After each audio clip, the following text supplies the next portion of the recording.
Hello, welcome to True Hoop with me, Jarod, Hector, and Coach David Thorpe. How are you, sir? I am well. How are you? Good. David, how would you say you've enjoyed the first, 4 or 5 days of the playoffs? I'm just a terrible person for that because it's my business. Right. So let me take off my hat. From a fan, I'm not good at being a fan. I think there's been some really compelling games. There's been some a few just a few amazing performances, Mm-hmm. and yeah, I've been a little disappointed in a few teams as well. But generally speaking, I like the product that I'm seeing. Yeah, How about yeah. you? I have as well. I think, to your point, we've seen some compelling games. We've seen some interesting, sort of storylines start to take shape, right? And that's really what happens in each of these playoff series, right? It's like people come in with sort of preconceived notions or narratives based on what happened in the regular season, who's the best player in the series, who's whatever. And then, the actual games get played. And then things may support that or they may not.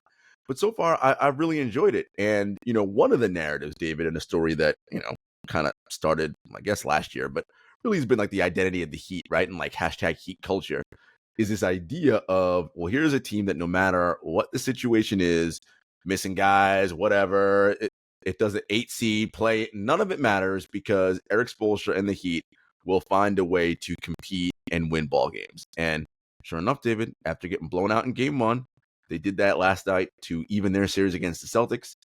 They outscored the Celtics plus 33 from the 3-point line. Now, working with David Thorpe as long as I have, David would often say, that's a math problem. You get beat like that from 3 points, I don't care. You're not winning that game. And sure enough, Celtics just didn't.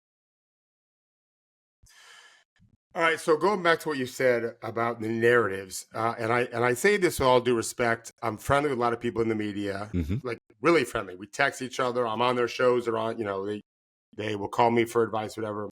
But they don't know anything about basketball, and so the people who read them and listen to them are following people that don't. They're those writers are mostly just fans of the game, or those talking heads are mostly just fans of the game.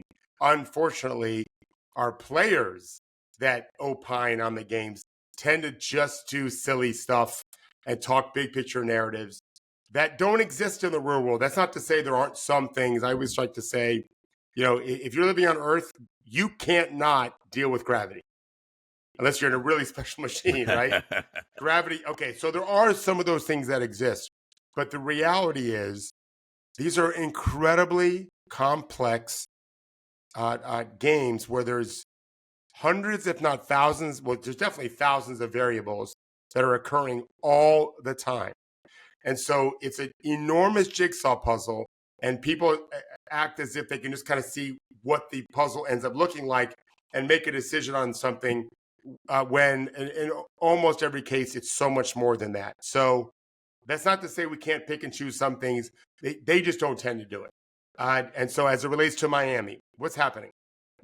Well, first of all, the game one, they had just finished their previous game, Mm-hmm. so they had very little time. And dealing with the injuries was the new one with Jimmy was very new. Mm-hmm. Now that they had an extra, I talked to a Heat player before the game yesterday. He felt really confident. I thought, oh, he might be delusional. He wasn't. He wasn't, because there's two things to consider on this particular very specific subject. A, can Spoelstra come up with a game plan that can work? It's Erik Spoelstra. The answer is yes, he can. B, I think equally, if not more importantly, or harder, more of a challenge, I would probably argue it's more of a challenge, is to execute, because the other guys want to beat you. Mm-hmm. But they executed. So I've watched a lot of Miami Heat games this year. There are many times when I prefer just watching my fan go round and round and watching their offense. They were bad. And it was just beautiful what they were doing. Everyone's weaponized.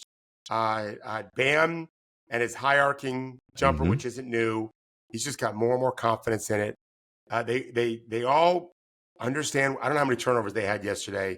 It didn't seem like a lot, but I just didn't look at the box score. I'll pull it up now. I thought they executed really, really well. And then what else had to happen? 14. We had to make 14. That's more than I thought it was. Wow. So Boston's also a terrific elite defensive team. Yep. Although they didn't always play good defense yesterday. No, we'll get to they that. did. They just didn't. Their plan was bad because it seemed like they were giving up shots. But to me, if you want to look at any one thing, it wasn't how many. The question wasn't how many threes they made. It was how many they took compared to normal. So I think I'm right to say that during the regular season they took 33 threes a game, and I think last night they took 40. I could be wrong. 43. 43. There you go. Yeah, I think they took 33, so 10 more. So when we get to the next playoff series we're going to talk about, where I think another team is facing an uphill battle and is refusing to take more threes, I think Spo realized we cannot out-execute them over 48 minutes with our current roster, with our normal mix of twos and threes. We need to increase our number of threes, try not to have as many turnovers, we have a lot of shots, and hopefully make a bunch. And it seemed like Boston, so Miami made their adjustment. Mm-hmm. They looked for more threes. They took more threes. And Boston seemed like we've seen the data. Go right ahead. Mm-hmm. And it bit them in the ass. Yeah. Now, I don't care. You and I have been covering this league a long time. There's been more than one recent champion whose biggest challenge was in round one. So if this becomes their biggest challenge, great.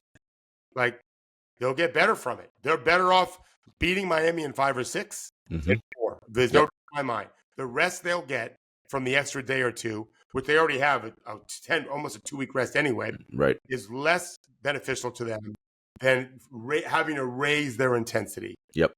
So I thought absolute chef's kiss to the Heat for reminding us it's a coaches' league, and but players also have to respond. Yes. Jaime Jaquez. Wow, David. Bam. Highsmith. This is Miami culture. It's just a made-up word culture in that respect. They're respectful of each other. They work really hard. Their players perform. That's coaching. That's not management. Now management may empower coaching, but that's coaching, Jarod. To see these guys play at that level when many of them could be a lot of other places that wouldn't be in the game, or they'd be in Poland right now. Yep. But they're doing well for the Heat. That's great credit to Coach Spoelstra and his staff, to be fair. 100%. Jaquez is a rookie, seemed unfazed by the moment. Tyler Hero, of course, as you often talk about, not a rookie, but someone who had a bad game one. Who cares? Letting that son of a bitch fly right off the bat in game 2. Oh, it went in? Oh, I'm having a great game today. And he sure enough did that. It was your point about execution. They showed Spoelstra in the post game talking to his team, and they obviously edit that and they cut out certain parts and they don't let you see everything. I saw it, but I had my as is typical. I had my Sade radio on. It was just trying to relax with my wife at the end of that a little bit. But I saw, so please, I was going to look at it later today because I tape it all. Tell me what he said. He said, way to bring the compete level. And he kept referencing the compete level and compete. Yeah. And I was thinking, God, this is like David talks about all the time. So much of this, of course, coaching, the strategy, which was excellent. I'll talk about that in 1 second. But they just fought and competed hard. Every single thing you always talk about, whether it's offense or defense, and you're running a set of screen. Well, you're just setting a screen, or are you screening with conviction? Are you doing it with some kind of purpose to be there? To me and to my eye, David, it seemed like everything they did had some kind of purpose to it. And the timing on their doubles when they were doubling, it wasn't just like a haphazard, oh, let me come over. No. Exactly at this time when he turns his back by a half split second, now I'm coming. And the rotations on the backside, I was like, this, to your point, this is just beautiful coaching. Beautiful coaching. Yeah, I really like that, Jarod. I think if there was one word that I use more than any other word in practice and games, if I had to boil it down to one word, it wasn't love. I did use that a lot. But not even close, actually. It was the one word, compete. And I had a way of, I don't want to do, I'll break the computer. I can clap my hands super loud. It'd be like, boom, compete all the time. It's a fight. And these are not machines. These are human beings. And this is where I think some coaches really fail, is to get them, and Spoelstra does not fail. Just that, if it'd be great. I have no talent as a videographer, but if I could, I grab coaches' faces and put it to music. You've got the whiny face, you've got the confused face. There's lots of other faces. Spoelstra is always intensity. Yes. Oh, and I've talked to players of his for many years now. Always intensity. And I don't know why it doesn't work better in the regular season. They need to look at that. It's not fun to always have to come in through the play-in. Mm-hmm. And I do not think they're getting out of round one. I don't care what happened in game two. But, boy, it works in the playoffs. And we'll get to some other series, specifically, like, for example, Indiana-Milwaukee, where the Bucks just did not have that kind of intensity. And they let Indiana have the best offensive game so far of the playoffs. At least I didn't check to see if OKC beat it last night. They might have. They played well last night. It really matters. Miami, but this is what you expect. So this is where the media does get it right sometimes. They just don't really understand always why. But you got it. It is that level of competitive fire and commitment to the strategy and the plan, the game plan, the blueprint, and then doing it, playing well. You know, late in the game, I thought the game was over anyway. But Tyler Hero had a strong right hand drive, like a looping right hand hook off the board. That's a hard shot to make, and he made it. Of course, he made it. Miami was rolling, but you still got to make it. Mm-hmm. Like, it doesn't matter if you get the shot off. I hope that's not the best they can play. It'd be fun to see a 2-2 series going. I don't think Boston's losing both games in Miami. They could lose one.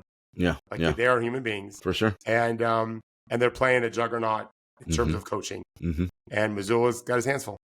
Yeah, so you brought it up, so let's talk about his counterpart in Joe Mazzulla. David, I was perplexed. You'd mentioned at the start, maybe it was their game plan. They're like, the numbers say, the data says, you guys don't shoot threes well, so we're going to let you. David, there was some lazy closeouts. There were some non-existent, whatever, just shoot the three. I would feel like at some point, well, if they keep making them, well, now it's on us to be like, well, I have to change now, right? Like, and that's on coaching. If my data says, let them shoot from three because they're not good at it, okay. And we like that and we support that. But if they're on a heater and we are now losing the game, this is not a random regular season game where who gives a shit, like whatever. No, we don't want to be down 1-1. We don't want to be tied. We want to go back to Miami 2-0. Why not change and say, all right, we need to come out and close to these shooters instead of what we're doing? First of all, Miami is a good shooting team. I think they finished 10th or 11th this year in three-point shooting for this season. I don't remember how they finished since March 1st, which is normally when I look at my data. I just don't remember. My memory is that they were fine, maybe not great, but for the season they were good. Mm-hmm. And they certainly were stroking it last night. So part of me wondered, is it a machismo thing? Like, you can't keep making this, because that does go through players' minds. Or also, I just thought Miami had Boston on a string. They did. And they just next pass, next play. And Boston just couldn't kind of muster up their processing power. They needed a higher RAM computer for last night anyway. Mm-hmm. And they fought hard. They made some big shots late, but just it was an avalanche from Miami's side. Yeah. And again, it might be the best Miami can play, and they may lose 3 straight. It's certainly possible. Boston's a terrific team. Yeah. But it is a reminder to every owner and every general manager the advantage you have in a truly special game strategist and a manager and motivator of men. And we shouldn't, Pat Riley also had both. Much success. Great strategist, great motivator of men. You can. I didn't love all of his tactics upon reading Chris Herring's book on. I think it's Herring's book on the Floor and the Garden. Yeah, amazing book. I thought it was fantastic. And I don't care about the Knicks at all, but I really enjoyed reading that book. So I don't love not letting the wives go to Houston. That was pretty stupid. Cost them a championship, maybe. But Spo is cut from that cloth. And I saw they showed Pat Riley late in the game. I did not have the volume on, but I could read his lips. Someone makes a big shot. There's maybe 2 minutes to go in the game. It's probably 95% Miami way, whatever, likely to win. And they show Pat Riley and his wife, and she's cheering. And I saw him say, like, let's get some stops. Like, this is how a coach feels. Congratulations. It doesn't matter. What yeah. And as I sell, like, I've got a bunch of guys in the playoffs. I'm talking to a young guy today. It doesn't matter that you've won games, but it doesn't matter. In the regular season, it does. You're playing for a seed. But in the playoffs, you have to think of it as, until we get to 4, we have 0. Like, nothing has been accomplished until we get to 4. It doesn't matter. And That's really next play mentality, and that's what the postseason has to be. And the Heat almost like it. They do. When they're down 1-0. They just get comfortable in the mud, man. Yeah, that is exactly the phrase I was going to use. They love there's a phrase that coaches often use in sports like swimming, which I was a coach in, an athlete in running, whatever. And it's this idea of, and it's similar in basketball, I'd imagine, is you have to be comfortable with being uncomfortable, right? That is something that we train you on, like when you're training your anaerobic system and your aerobic system, right? Like being uncomfortable, being uncomfortable. And that's where Miami seems to love it. Like, oh, down 0-1. Yeah, this is great. Like, we got to figure out, we got to problem solve. We love it here. Let's grind it out. Like, and that's a skill, right? To be able to get your guys to like that environment. When I don't know if I've told you this story before, I probably haven't, but when my son was like 10 years old, he was playing all-star baseball. He was great. And they kind of made me the GM of the team. All that meant was I'm the only guy as a dad allowed to be on the field with the coaches because Max and I just had a great relationship that way. We had plenty of spats over the years, but never about stuff like that in baseball. And I don't know baseball. Like we had 2 coaches that played professional baseball. They knew much more than me. But the one thing I said that our manager who played college football kept repeating is he's like, Coach Thorpe always says, bad things are going to happen. In baseball, bad things are going to happen. And it's good. You're going to have a drop pop fly out of nowhere and you're going to get picked off from first base or whatever. Like you're going to have a terrible call through strike, whatever. Like you just, and so most of these guys honestly have been through that because it happens in every sport. Right. Someone banks in a 3, you pick up a 3rd foul early on. Like just bad things happen in sports, like in life. And, but it does affect players. It absolutely does. I told a player recently, he missed some free throws in a game. And he smiled. And he missed way more free throws than he would normally miss. I saw him smile after the last miss. And I said to him, I'm so proud of you for that. The worst thing you can do is let that affect your emotional IQ. Right. Like it happens. Shit happens, man. And you had a great game. You missed some free throws. Move on. Yep. You know? Yeah. Miami's just, they're the picture of that, right? They're good at that. Last thing I'll say for Boston, one of the big things for them that we liked in their offseason that we give Brad kudos for, I think you might have even had him as your executive of the year, was the pickup of Porzingis as a great X factor. Yeah. And I thought Spo's playing on him, their physicality, and not just quote unquote, all right, we've got to be more physical. No, it's how they were physical with him specifically, right? On the catch, right? And bothering him at certain parts with certain types of players. And it sort of rendered him not effective in that game last night. And I think, that's just something that Boston, I'm sure Coach Mazzulla is going to look at and be like, all right, how do we, continue to do what we do and get him in more advantageous positions? Yeah, he's got to have a disposition for it. This is, the playoffs are a new thing for him. And relatively anyway, it's been a bit. And there's an edge that you need. But honestly, I was watching Drew and Derek. I thought Jalen had a pretty good edge. Tatum was okay. But they didn't come for the rock fight that they were in. And again, this is human nature. And, they definitely took care of business in game 1 after what happened last year with Miami. I think I've said, though, Miami, like the Knicks wanted Philly. Miami is fine with Boston. Yeah, Miami be fine with whoever they got. They're like, we don't give a shit. Yeah, we'll take anybody on. Yeah, it's a mentality that I just love that. I really do love that, adopting that mentality. And Boston's got they could easily lose game 3 for sure, and that's some pressure play now.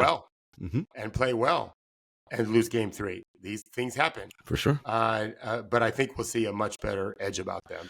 Yeah. And to your point, this is good for them, right? They hadn't played any meaningful basketball in quite some time, right? Any close games. Right. And so this is all part of the process. If you want to become a champion, it's not just the fire you're forged in the seasons prior. It's the fire that you're still forging through in the current season you're trying to win the championship in. So this is all part of the process for them. All right, you mentioned the Heat doing a great job taking more threes than they did all regular season, and they won that math game in game 2. A team that we talked about that if they want to upset the defending champion Nuggets, needs to do that as the Los Angeles Lakers. They, however, did not. Nuggets take a 2-0 less threes than normally they do. Less threes than normal. Nuggets take a 2-0 lead. We talked about at the beginning, great games. And David, just from a compelling drama standpoint, that game 2 was so exciting. Like just everything that Lakers up huge 20. And we're like, man, Nuggets are just like in, I don't know, neutral, not really doing a whole lot. All of a sudden, all right, as the Nuggets do, when we have to do what we do, let's go to our Murray Jokic game. Bam, pick and roll, all the different. Okay, slowly chipping away. Lakers helping that too, not being as good on offense. Nuggets also ratcheted up their defense, and then that last sequence from the Porter Jr. made threes, and LeBron missed. I was like, oh, what is happening right now? And the Murray game winner, I was like, I mean, David, it's easy to say in hindsight, but and I'm sure a lot of people did. I just knew it. I was like, oh, that's going in 100%. I was like, this is Murray mid-range in the corner, 100% going in. And it did. It was a fun game. Before Jokic turned into, the best player in the world for a bit, and maybe he's there now. It doesn't matter if it looks like he could be. He's playing like it now. There was Jamal Murray being this incredible playoff scorer. Just really locked into the zone as a shooter. And those pull-up jumpers against Utah, for example, were incredible.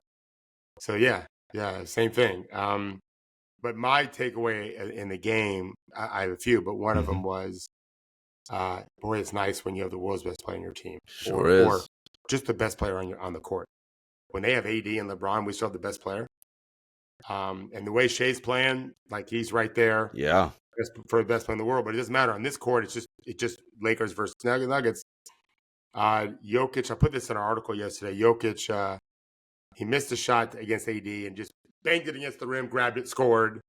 Man, that's just what the best players do. He's so good at that, man. So good. You write about it all the time. Awesome. The missed shot, go up and get it. The tip rebound to himself or to a team. I'm just like, man, it's what you say, right? It's the snake and the cat, right? When they're doing the thing, it's like he's just his processing way faster. I got it. I know where all the angles are coming from. No problem. And mind you, let me give some kudos right now to Anthony Davis, who played really well. Oh, my goodness, he's amazing. But Jokic is better. Shit didn't matter. It just didn't matter. Like down the stretch, Jokic just bullied him on a number. I was like, oh man, like AD, like remember he had the whole thing about like I get no love for DPOY, blah blah blah. And I'm like, no, and he's an incredible defender. Like he's gonna sure be top 3 whenever the award comes out in the next couple of weeks. But it didn't matter. Jokic just again, he's the best problem solver. Him and LeBron, just elite problem solvers. It goes to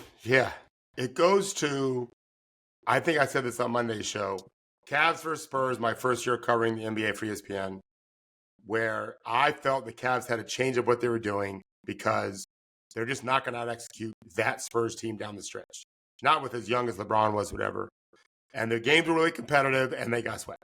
Like, normally you get in a coin flip game, and you feel like, well, maybe I can win too. Obviously, there's no such thing as flipping a coin 7 times, and it's head, tails.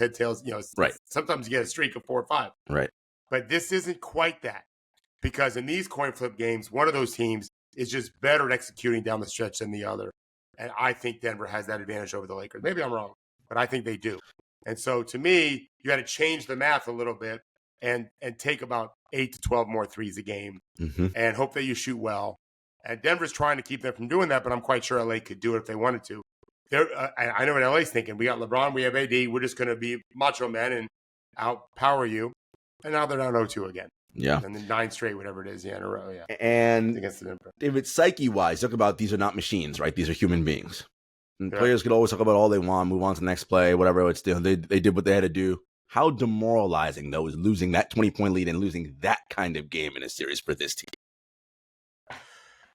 Well, they have young guys on their team. One of the benefits of having some young guys is the saying "youth is wasted on the young" is wise. But in this way, it works. So you and I both know they're going to have a tough time winning 4 or 5 against this team. But I don't think they think that. I think LeBron knows. I think AD knows. Like, yeah, we're kind of fine. Yeah. Let's give Hope a chance to happen. Right. Let's win game 3. Maybe Denver lays an egg in game 4. Maybe they lay an egg in game 3. And that lose confidence for game 4. Like it's all possible. Right. But to win 4 or 5 against that team is just very unlikely. And I just don't think these young guys know. And I've told you the story maybe before. I've been in NBA games late in seasons where I always go early to watch these guys warm up. And I'll sit on the court and just watch them with their form, whatever. Whether it's players I know or not, doesn't matter. And I just remember seeing 2 guys in particular, Cedric Simmons and Hilton Armstrong. I think they both were on the Bulls that year. I remember Hilton. And they, to my mind, they had no idea oh, they're out of the league soon. As it turned out, Cedric was, Hilton wasn't. Hilton just ended up being a role player for a long time. Mm-hmm. Not a long time, but some years. But I could just see on their facial expression, their body language, that they don't realize that they have no urgency to what they're doing in pregame, no urgency in the game, out of the league soon. That's being young. Not being mindful of details, not recognizing I'm in an existential crisis here. And so I think LeBron gets it, and I think AD gets it. And I think he got it in game 2. Mm-hmm. Like, we don't want to be down 2-0 to this team. Right. And it's a crushing loss to them. It's not so crushing to the young guys. And there's only a few there. Like, Hachimura's not been in the playoffs a bunch, whatever. Right. But they've all were on the team last year. I don't think Darvin Ham's a great motivator. Not that he's terrible. He's not terrible. I think they know we're up against it. But I think they'll play great in game 3. Yep. And we'll be devastated if they lose game 3, because then it's over. Yeah. Oh, 100%. You brought up something interesting in your piece, in your playoff observations piece. And folks, if you're not read it, please go ahead and do that. And something that led to the Lakers, besides losing the 20-point lead, but a play when late in the game, an earlier 3 in the clock that potentially had some negative side effects. You want to run through that for everybody? LeBron. Yeah, LeBron, and I want to 3. be really clear. I'm going to speak to some data people about it and some other coaches. So LeBron took an early in the clock 3 as their last shot of the game. It's a tie game, Mm-hmm. correct? Mm-hmm. Tie game. Yep. And I thought he should have held it. LeBron James can always get a shot. And he's maybe from that spot a 40% three-point shooter. So 4 chances in 10, he's going to make it.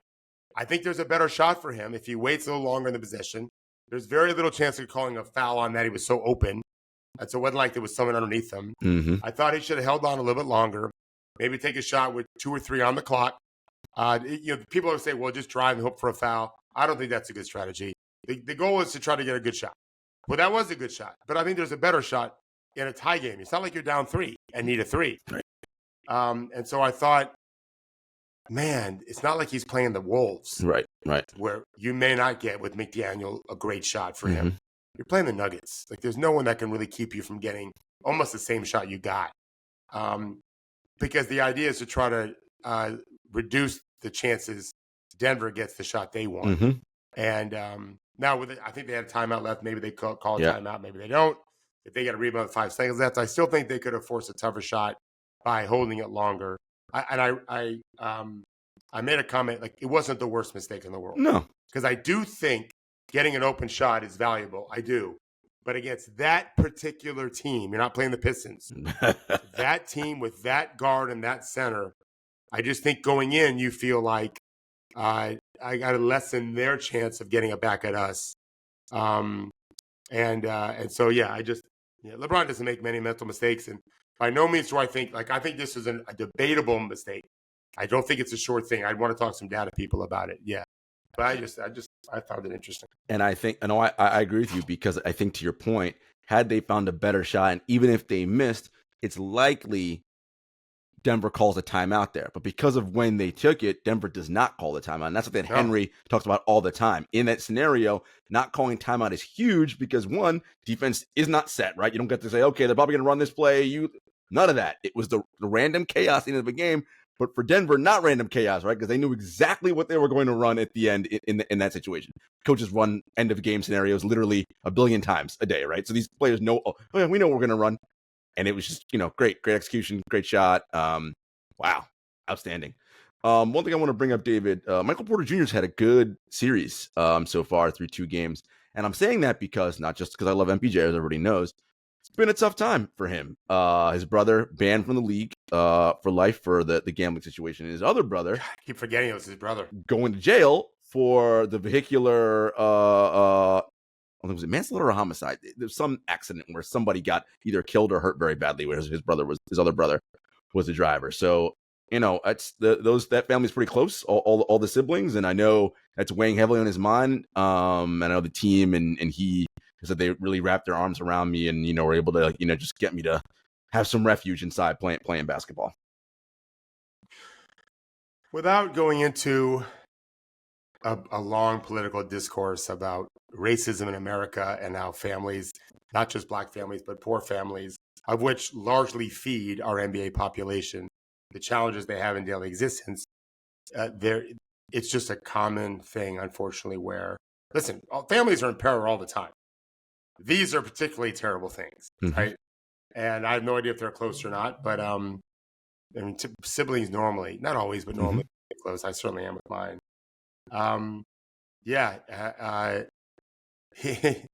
He's one of those guys that isn't probably pondering.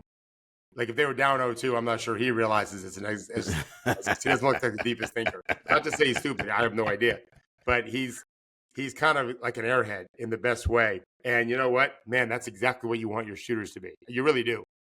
You don't want the shooters to get in their feelings when they miss. Nope. You want them to think, oh, this motherfucker's going in for sure. Now I missed 3 in a row. I'm making the next 12. Yeah, you want that as a shooter. I think he has that. And he might be right. He's a hell of a shooter. Outstanding. Really good. And his defense has gotten miles better from where it was when he first came into the league. So kudos to MPJ for that. All right, folks, we'll be back after a brief commercial break. Okay, David. Last night, the Thunder took a 2-0 lead over the New Orleans Pelicans. And one of the concerns that you and I both had was that, look, this team's young. And it's not to say that their being young won't hurt them at some point in this series. But through 2 games, David, I've kind of liked what I've seen. Chet, Jalen Williams, they just, and look, being at home helps in that environment specifically, where they are so, it's like a college arena. They're just so into those guys and they feel really good. We'll see how it goes on the road in New Orleans. But I've been impressed with just how they look. They're running, they're executing, right? Digno's calling out his strategy. They're executing it. Their defense last night, swarming. I was like, look at these guys, man. They got like 8 feet arm verticals. They're just everywhere. I was really, really impressed by what I saw from them last night. You know, in that game, Valanciunas has a clear strength advantage over Chet Holmgren, right? Anybody can see that. Probably outweighs him by 100 pounds. And he tried to bully him at every possible turn, which is smart. And he was able to do that a few times. But Chet, David, and something you talked about with him, he was undeterred by that. Valanciunas put his shoulder into him and his chest, tried to knock him down. The next play, Chet came back, blocked him straight up one-on-one. I was like, I like this young man. Like, y'all may lose this series, but you are learning some valuable lessons here. And I was really impressed by what I saw from the Thunder, particularly last night. Yeah, I caught the. I think Valanciunas scored 9 or 11 to start the game. Was it 11? Yeah, and finished with 19. I think it was. He kind of wore down. I thought the Thunder did a good job not panicking. They are the Miami Heat on the West. Ooh, in terms of their own culture. They really execute great basketball. They understand how to play and how to utilize their players. We said on Monday we thought Giddey he needs to be better, and he was much better. I thought Shea's incredible, and I watched his fourth quarter today. I watched all the fourth quarter. Jalen Williams is really good. So good. Really he's a second-year player. Really Does he know, David, he's not supposed to be doing this in the playoffs? He's a second-year player. You're supposed to have setbacks and not be good and whatever. I mean, Chet's a rookie. Right. I know he's a 2-year player in the NBA, but only one playing. Yeah, they're really well coached. I heard the announcer say, I did have the audio on for a little bit in the game, where Digno was a manager for Jim Calhoun in Connecticut. And they were acting how shocking that is. That isn't so shocking.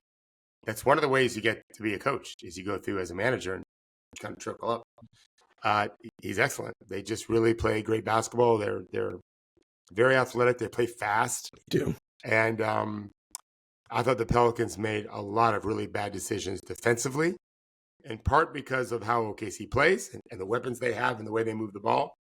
And just, I don't think it was coaching as much as the players just made poor choices. They'll have something to learn from.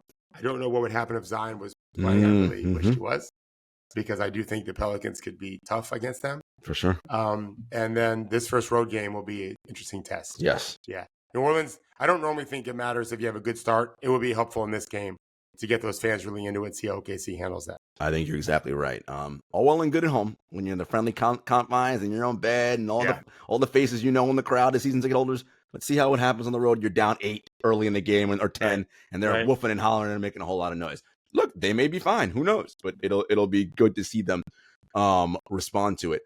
I thought Brandon Ingram, he's still working his way back, David. So he's still a little like rusty. He wasn't very good in certain instances. Like he's almost like trying to force it, but then no, I got stopped last time. Because he's thinking a little bit out there and not playing free and loose, which you normally would if you've been playing all the time and rolling through things. So that's something I think they have to work on as well as a team. And I imagine they will. The Thunder, you talked about them defensively. They force a ton of turnovers. They're just long. Lou Dort is especially just such a good player, man. And a guy who, again, we just talked about this, right? Any team could have had this dude. Like he's one of those players that you just got to coach up. You mentioned Daigneault being a manager at UConn. Think about, and I don't know what you think of Calhoun as a coach, but think about how much he absorbed. I know all about him. Being there with Calhoun, right? Just standing there listening because you're a manager. You get to be at practices and all that. Just soaking in basketball philosophy. Oh, you're doing everything. Yeah, I don't know what his role was. He could have been cutting up some film. Yeah, that was the first team. It was the team with Donyell Marshall that my Florida Gators beat in the Sweet 16 in '94, spring of '94, in Miami. I was at the game, and I was really close to the Gator coaches, Lon Kruger, a guy named Ron Stewart, who died last year as a scout for the Bucks, and they were very worried about the speed at which Connecticut played. And they said, we're going to have trouble the first 5 minutes. We just have to make sure we're not blowing out the first 5 minutes, and then we'll be fine. But they just fly. And it was breathtaking. To see it on TV is not the same as seeing in person. And Florida withstood it. It helped to play in Miami. It was like, Gator home game.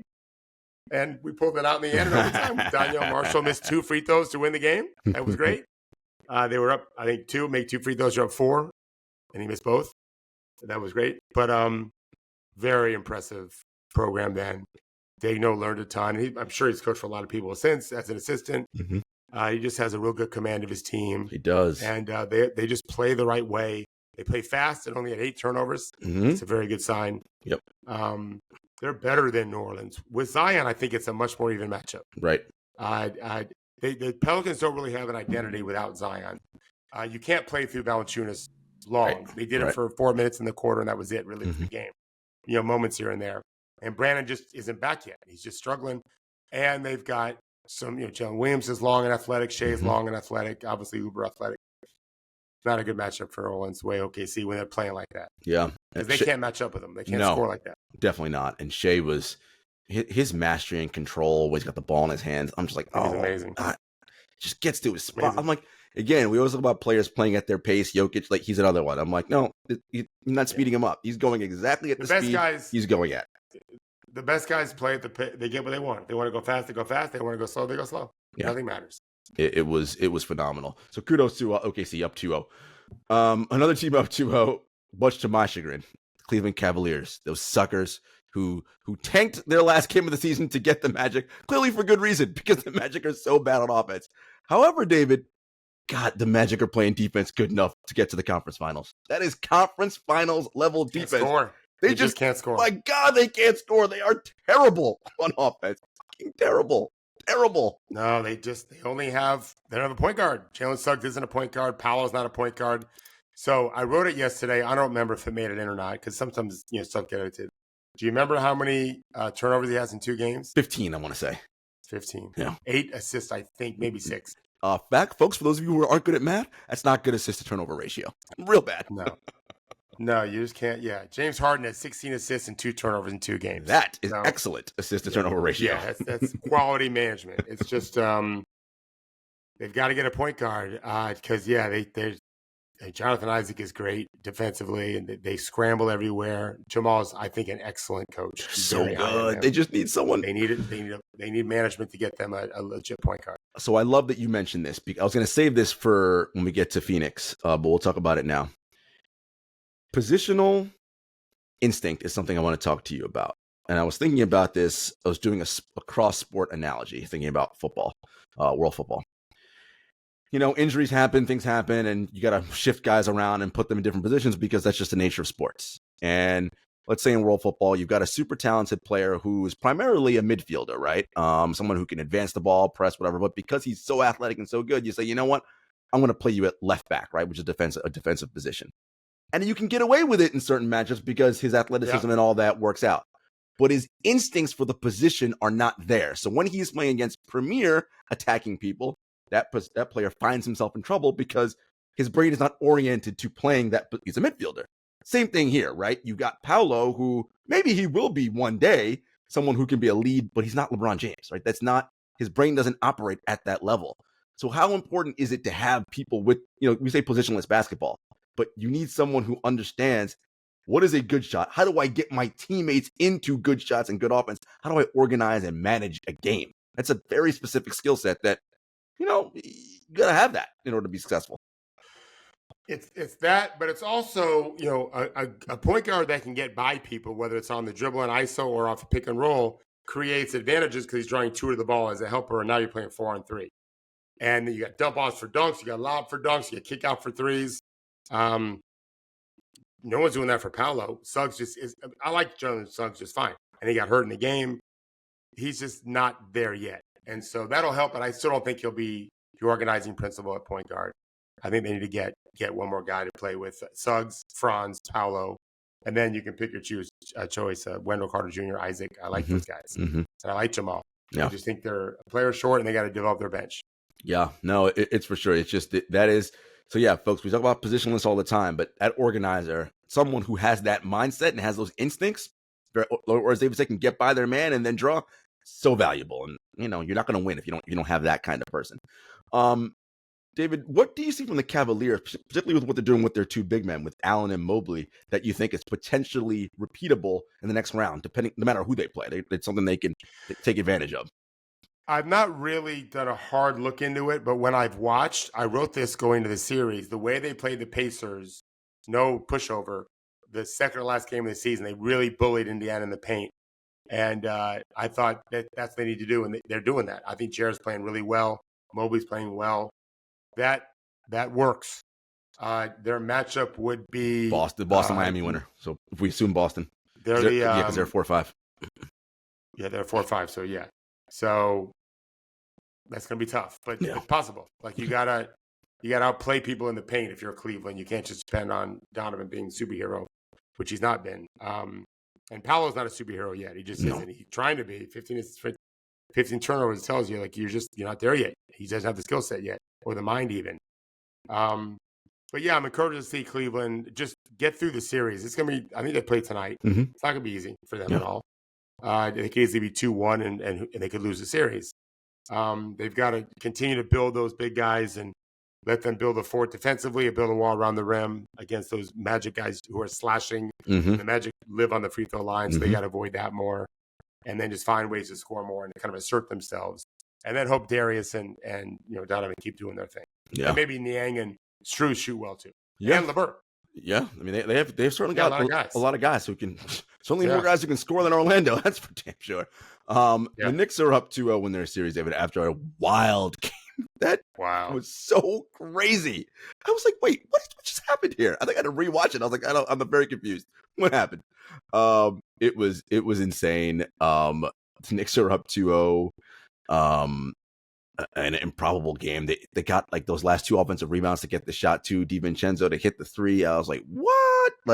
And a big part of that was Joel Embiid's inability to get a rebound, and because he can't move. He's immobile.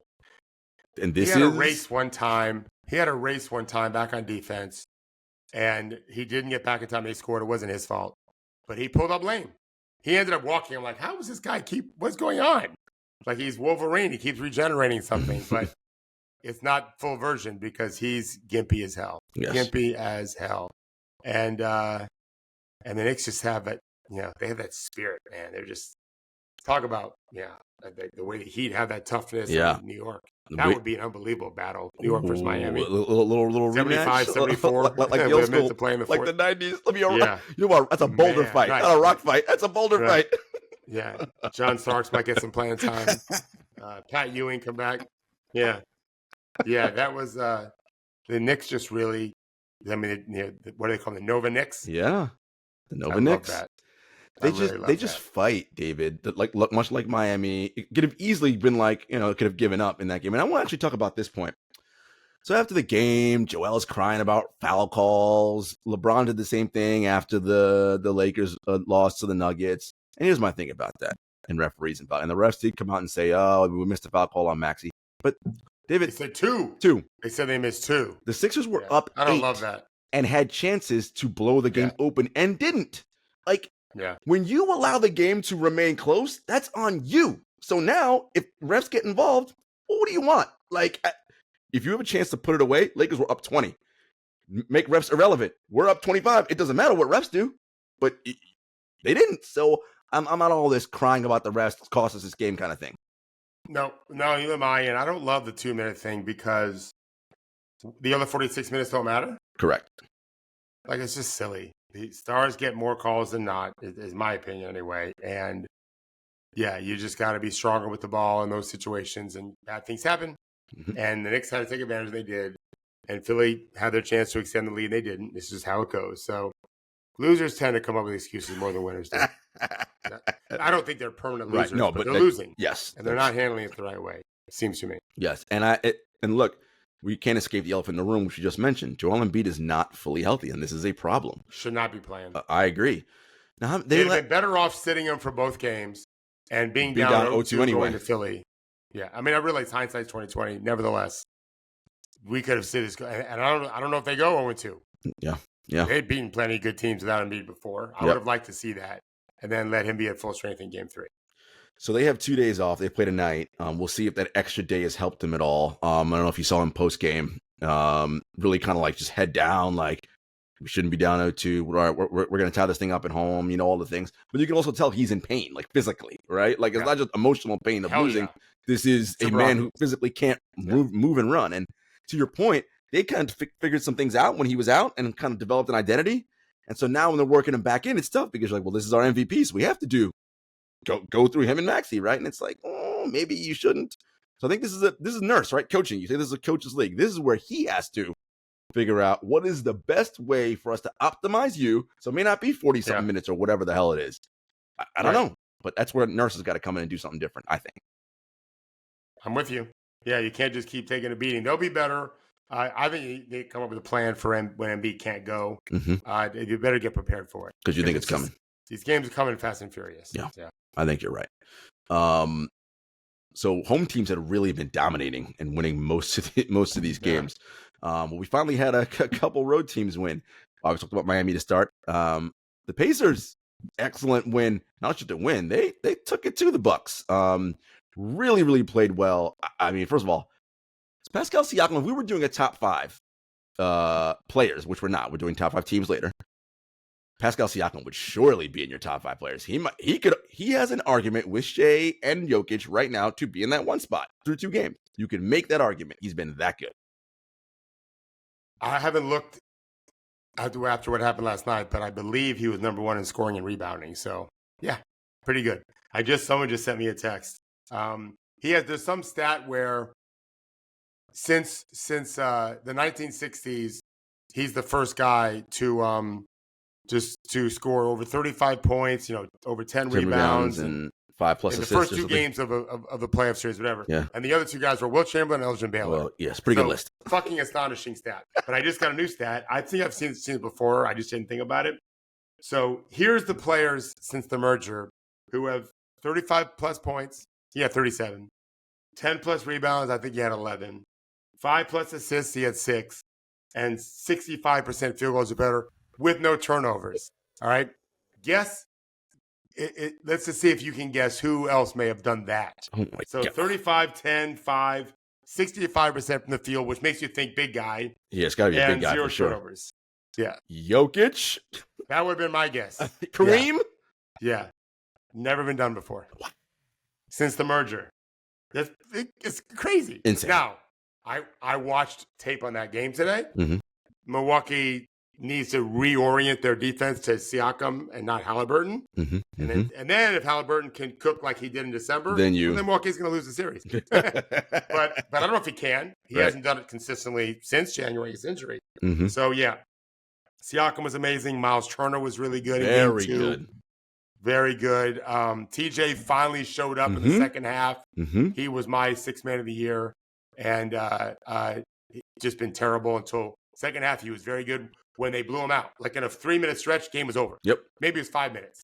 They were like up 23. It was like a 2-point game. Neesmith much better this game than he was in game one. Neesmith was better. Nembhard was amazing. 20 points and hounding Dame everywhere. Yeah, Dame let's Lillard talk about 61 first half points. Yep. And Dame Lillard 61 8 first half. Second half points? 8 second half points in 2 games. Yeah.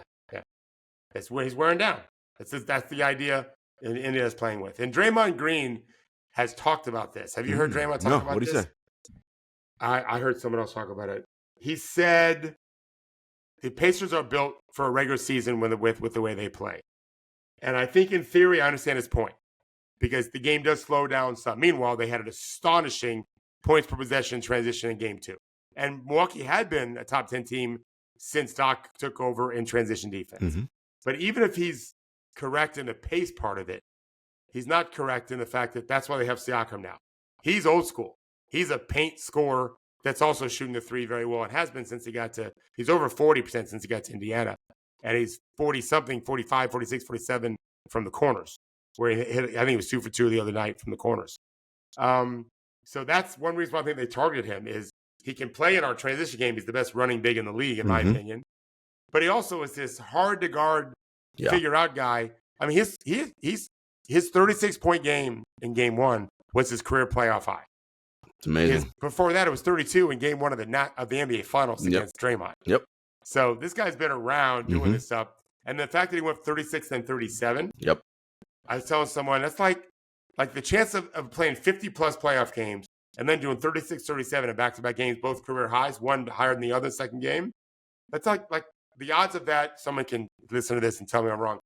It's very, very small. To play 50-plus games, then go back-to-back career highs. In the 30s, it's just, it's another one of these stats that you just don't see. I think Milwaukee is going to totally change what they do. I think they'll send doubles to him early. There was one crazy play where Dame Lillard's guarding Pascal on the block, so that's a bucket. Aaron Neesmith absentmindedly kind of cuts through and allows Lopez to come double guarding Neesmith, but he doesn't double. He doesn't just kind of scram switch. Lillard, get out of here. He doesn't do anything. He just runs back to Neesmith and leaves Dame on Pascal. They won't make that mistake again. They'll and then a couple of times Pascal got caught screening, sealing Dame inside, and there's no chance for Dame on that. Correct. Pascal's 6'9" and 7'3" wingspan. Long and slinky and strong. Come on. No chance on that for Dame. Better. I think they'll be better in game 3. Doesn't mean they'll win. Indiana shot really badly. I think I said this on our show Monday. Maybe I didn't. I don't remember. Indiana shot. If they had made 5 more threes in game 1, they'd have still been below 33% from 3, and they would have tied the game in the first game. They shot terribly, and they did not play with much force. Game 2, they shot great. They had the best, the best offensive output so far. I think game 3 will be a battle. I think you're right. And Pascal doing that on the road is huge. Nice tone setter for his team. They're going to go back home now for these next 2 games. I'm just loving what I'm seeing from Indiana. And again, Andrew Nembhard winning plays, just grinding on Dame, like just making him work harder and tiring him out for the second half. Because let's be honest, if Dame's not able to, they did win game 1. It's because, again, we talked about Indiana's poor shooting woes. If Dame's not able to be consistent over 4, now you need Middleton to do it. And Neesmith played better, much better defense on Middleton. Middleton also hurt himself and hurt his ankle, and that definitely is an issue. Clearly, it's an issue. Yeah, Nembhard. I made this comment to someone yesterday. In watching that game, there's a lot of pressure in Indiana. They go down 0-2, knowing Giannis probably comes back at some point in the series. That's right. Yep, I expect it to be game 4 or 5. I don't think it'll be Friday. Maybe I'm wrong. There's a lot of pressure there, and Nembhard just looked so at home as a second-year player, although he is 24. But then I remembered his junior year at Gonzaga, they went undefeated to the very last game of the season. So when normally you play in Santa Clara in early February, and if you lose, it sucks. But they've already lost 3 games to that point. Right. But when you haven't lost the game on February 1st and February 15th and February 19th, every game is do or die. Because you're trying to win the whole thing. Yes, but you're trying to win every game now because you have a chance to make history. So they got very used to the pressure. I think him and Suggs both. Suggs wasn't on that team. It was the next year with Chet. That team, it was him and Drew Timme and those guys. Yeah, he just seems like built for it. He just seems like he's built for it. And I thought the Pacers did a good job making some adjustments to Dame. They still have some more to do. But Dame's making some crazy shots now. He is. And so that isn't necessarily always going to happen. Correct. I'm talking about like stop on a dime, bucket threes, because Nembhard's right there. It could be where he struggles like he has plenty of times this year, and then they're in real trouble if Indiana plays well. But we'll see. Milwaukee's got some championship caliber players on the team, and they've done it before. And yeah, we'll see what happens. You mentioned the Bucks being a little bit better. How can they use their size, because they're very big, to negate the Pacers' speed? They just kind of slow it down. They got to establish more of a paint presence. They don't really do that very much. It's a very Dame-centric team, which that'll change when Giannis comes back, more than likely. They need to be more patient, and just they need to get that pace slower. Yep. And so Indiana had Nembhard bring the ball up the court more because they were kind of cheating Beverly towards Tyrese early and doubling him more. And they doubled Nembhard more too. And that's why Rick likes having 2 point guards on the court. And Siakam's kind of a third one. They solve blitzes really well. And so I don't know. I think we'll see more switches by Milwaukee and less blitzes, less double teams, or even hard hedges. But yeah, the secret thing about the game, besides Siakam scoring, is his rebounding. 24 rebounds in 2 games, because the Indiana's not a great defensive rebounding team. Miles Turner's never been a great defensive rebounder, although he's doing better. Milwaukee's, and that's where Giannis being out really kills him too. Because he would make a huge difference in the offensive glass. Yeah, no, 100%. David, the other team that won on the road, the Dallas Mavericks. We said in the beginning of the series this was going to be probably a long series, 7 games. And that was 90s basketball at the end there. Jason Kidd even said that in the post game. He's like, oh, it was good 90s basketball came. And I was like, who said that? Jason Kidd. I'm like, it sure was. Looked like 90s offense down the stretch. Like, just a whole lot of, what are we even doing right now? But Luka made some incredible plays down the stretch because he's fucking Luka and he's so good. Kyrie made some big shots. And I thought the Clippers, Kawhi again working his way back in. That was his first game back in a while. He's just not there yet, right? So it's just rusty and trying to. I thought he sucked. Yeah, force his way back into the game, and it's like, nah, you're not. The team isn't humming and really doing what they're doing because you're trying to force feed your way back in. So you're stunting the collective by doing this, right? And this is a challenge when a guy misses a chunk of the end of the season and you're in the playoffs now. You're not going to not play him, but it just messes up your flow a little bit. And I thought that, as much as anything, was a big part of the Mavericks win the other night. I talked to someone with the Clippers, strongly connected, and they were frustrated that everything kind of went through Kawhi late when he just didn't have it, and he just bad. He just looked, and he wasn't terrible, but he looked bad, and it kind of hijacked the identity of what they were done in Game 1. That happens. We'll see if he's better in Game 3. Obviously, it made it easy for Dallas defensively because Kawhi doesn't really cook you too much. Correct. Off the dribble. He shoots over you. And that didn't happen. He made a couple nice plays at the rim, but it was a little too late. They were down, a couple of scores. But Dallas, they didn't play great. Both scores were in the 90s. And, I'm not sure. I'm not sure what we're going to see from Kawhi in Game 3. Dallas has been disappointing to me offensively. I don't know that they played amazing defense because I think Kawhi made it easy. I was just going to go to that. That was a talking point. They get credit. They didn't lay down, but I wasn't blown away with their defense. I was more disappointed in what LA was doing. Yeah, offensively. Yeah, I thought they were just, big to your point, just stagnant and just very Kawhi-centric. Russ off the bench, I thought, in that game, David, and we talked about his importance, Russell Westbrook's importance for that team all year. I thought, again, he injects just a level of dynamism for them still at this stage. Athleticism and his ability to put pressure on the rim, like it collapses the defense. I'm like, this guy's still good at this. Maybe it's a place where they do more of that, especially if Kawhi doesn't have it, right? Because I think that would cause Dallas's defense to scramble more as opposed to Kawhi trying to cook in isolation, which you said he's got no burst. So where are you going? No one, you're not going to collapse anybody. Yeah. I mean, Russell still has his. He knows what he's doing. Every time he shoots it, though, I just kind of shake my yes, head. It goes in sometimes. Yeah, It goes in it sometimes. does. But yeah, yeah, No shooting, Russ. Just no, we don't want you to do that. But true. that's 1-1. The last series, Wolves 2-0 up on the Phoenix Suns. What series? This was the Jaden McDaniels game.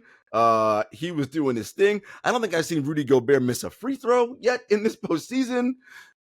All things coming up roses for the Wolves. And to your point about the last series, I think, yes, the Wolves are playing great defense, but I think the Suns are also allowing them to play great defense by not doing anything with any kind of conviction or force on the offensive end. We talk about it all the time. You know what's easy to guard? People that stand still and play isolation basketball. Very easy. I'm not going to worry about anybody cutting. No, nothing.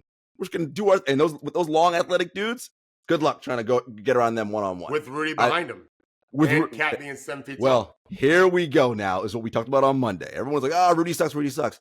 Well, look at Rudy's impact now on a team where he's got guys that don't get cooked on the perimeter. Yeah. Now you're seeing. Yeah.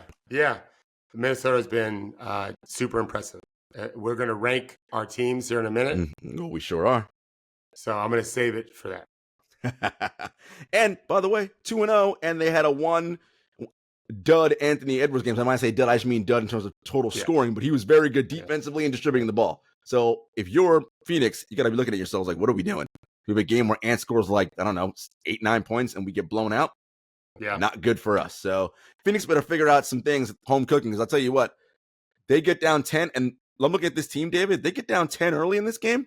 I could see a 1-2-3 Cancun happening real fast for this team. Because they're looking like they're fraying it. They just don't they look like they're already coming apart at the seams. I'm like, guys, what's happening here? Very, very disappointing showing. So we are where we are. All right.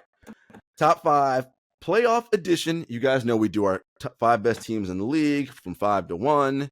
And David Stark, who's on your 5 line? I want to start at 1. Okay, cool. It's easier for me because I didn't write this down. So all right, I'm just scanning through. So I'm going to go right to what we were just talking about. I had Phoenix win the series. They were really rolling down the stretch. Beal was great. Minnesota has done it with a number of people and great defense. And their ownership squabble and all that being aside, they've really just pounded Phoenix, especially in game 2. I think they've been the most impressive team. Great minds think alike. Wolves are number 1 on my list as well in the top line. And by the way, folks, that ownership thing between A-Rod and that's really crazy, man. Like weird. It's weird. He I think he bought like a minority stake, Taylor, the current owner, from another guy. So he has 1% more than it's like some petty background. I'm sure some enterprising journalist is going to really come out with whatever happens in the end, and I can't wait to read what's happening. Very fascinating. But the team's not affected by it. They're winning. All right, number 2, David. I got to go with the Knicks. I think with Joel Embiid there to be 2-0 is impressive. I don't care how they did it. I don't care how hurt Joel Embiid is. Philly's probably the best team in that lower seeded area, and New York's up 2-0. So I'm gonna give them number 2. I like it. I went with the Thunder on my 2 line. Again, just so impressed by those guys, particularly last night. It was just so good. Again, like you said and we said earlier, I want to see how they handle the road, especially if they get down early. How do the young kids react to it? I'm very curious. But so far, I love what I've seen from the Thunder. I'm going Denver number 3. I think the Lakers also were really rolling going in, and dealing with who you're dealing with there to be up 2-0 and looking the way they've looked, and just being poised and having a plan late when they gave up that basket. Yeah, I think they were dead to rights and they won the game. Yeah, I'm giving them number 3. Nuggets also my 3 line. Again, Lakers, you were up 20, and then in the third, you had a chance to put this game away, and you did not. And again, when that team, more than any team in the league, more than Boston or whatever, when this team is down and they know they need a bucket or they get into good offense, they just know all 5 guys on the floor know exactly what they're doing, and that's such a huge advantage. Nuggets 3 for me. Number 4, I'm going with the Mavericks. Big road game. Kawhi comes back. That narrative is a story, but it didn't matter on the court. They did it with defense and just staying with it. And I think that I wasn't surprised Indiana beat Milwaukee at all. Giannis didn't play. I thought they were the better team. I thought that was a hell of a win for Dallas, and so I give them the 4th spot. I put the Knicks at the 4th spot, and my only reason for having them so low at 4 is because Jalen Brunson has been extremely inefficient over these 2 games, and the fact that they have a 2 lead is amazing, but that makes me slightly concerned. I'm like, if he and they can't find offense a little bit more efficiently somewhere else, or in addition to, I think it's going to cause them some problems down the stretch. All right, not crazy. Number 5 for me is not the 2-0 KC Thunder, because I think New Orleans without Zion and Brandon just coming back is so impressive. You got to go with the Heat. It's an honorary spot to beat the best team in the world on the road like a drum. The Heat get the number 5 spot for me. Yeah, as usual, I cheated on the 5 line. I was like, I'm not sure. Huh? Put 2 teams there? I put 2 teams there, yeah. I put the Cavs and the Heat there on the 5 line. And only because, again, look, the Cavs are playing a team that basically they're like a junior high school team on offense. The Magic, I don't even know. It's just bad. But nevertheless, they're winning as they should. Got to beat whoever's there. And then you just mentioned the Heat again. We talked about them. Like what? I don't understand. I mean, I understand, but I don't understand. You know what I mean, David? Like I'm looking at them and go, and this is why names on back of jerseys don't matter, right? None of that shit matters. I'm like, how are these 5 people beating these 5 people? And it's because executing well, doing all the things that matter. That's why it doesn't matter who's better. He got all these all NBA. Yeah, great. This team just out executed this one. That's why they won the game. And I'm like, listen, Spo, the fact that Spo, I mean, we both agree, right? Best coach in the league. And it's just, he has a handle on everything. It's tactics for sure, which is only a small sliver of what coaching is about. Yeah. His man management and his ability to rally the troops and get those guys to believe in themselves. Fucking A, man. Yeah. I want to play for Spo. Yeah. That's what the best coaches, when they're done talking, people are energized. And yeah, he's great at that.